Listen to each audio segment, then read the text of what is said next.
Jay, how are you? I'm good, how are you? I'm very good. I'm very good. Good. This is very plush surroundings. Where have I you brought us know. to?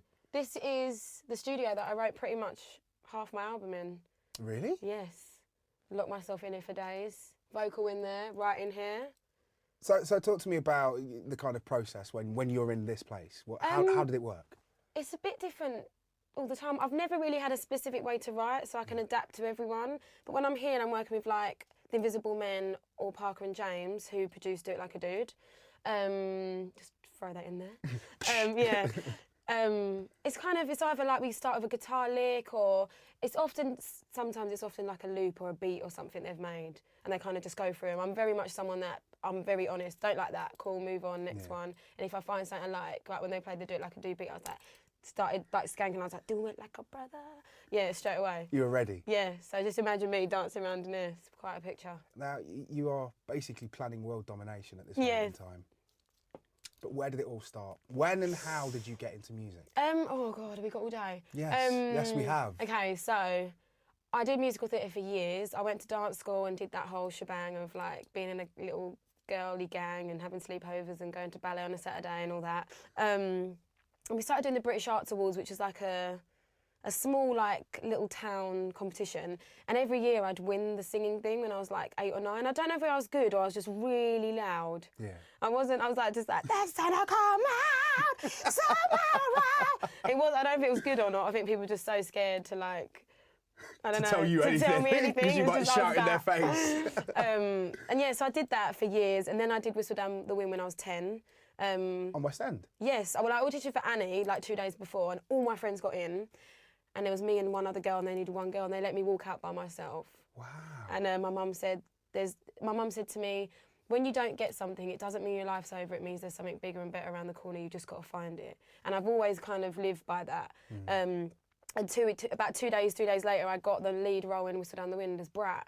And then kind of, to be honest, I kind of took a little bit of a break. I think it was me trying to find out whether I wanted to do musical theatre or I wanted to be an artist.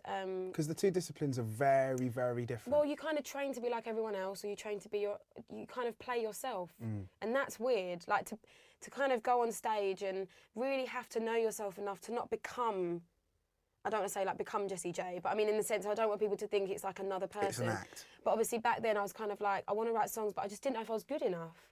And there were so many people that everyone wants to be in the music industry, you know. And so when I was 16, I thought, let me go to the Brit School and carry on my love for musical theatre, but knowing there was a music strand as well. It was an experience, the Brit School. I think it's one of those places that you can go and you can either look for opportunity or you don't. Because the alumni from the Brit School is completely unparalleled. Yeah, I mean, I was in the same year as Rox, Adele, Katie B. There was a few of us, but I was obviously singing Annie and Oliver in the other building when no one wanted to talk to us. You know, giving it this. Jazz hands. Yeah, jazz hands. Maybe that's what the J stands for, Jessie Jazz Hands. Jessie Jazz Hands. I like it. At the moment, it's Jessie Jet Lag. But yeah, so I went to the Brit School, and while I was there was always auditions. Yeah. So there was like just open auditions, and a lot of the time it was the music strand. And I auditioned for a massive MTV programme, and I auditioned for a girl band to be in a Don't Trigger campaign for Mothers Against Guns. And one was a lot of money, and one was for charity, and I actually got both. Wow. And had to decide. And so a lot of people were like, she got both, and I was like, oh no. So yeah, I kind of wanted to do the Don't Trigger stuff, and I was in a girl band for like maybe 2 years. What were the girl band called? Soul Deep. Wow. Yeah, check that out on YouTube. I will do. No, it was a great opportunity for me to get to know myself, but not be in the limelight. To kind of be among, you know, when you're on stage with 3 other people, it's not so much pressure if you trip or forget the words. Now, obviously, I can't do that. No. Yeah, but there's cameras you at still every can. angle. Oh yeah, I make sure I'm like, oh, did you hear that awful note? How embarrassing. So yeah, I was in the girl band for a little while, and I got spotted by Gut Records, and they said we'd really love to work with you. And to be honest, I don't know, I'm glad I did it. If I probably think about it now, I may not have signed to an independent, but I'm really glad I did, because it was almost like a development deal in disguise, because it wasn't a big enough record label to be able to really do huge things. But I mean, I travelled to America, and while I was with Gut Records,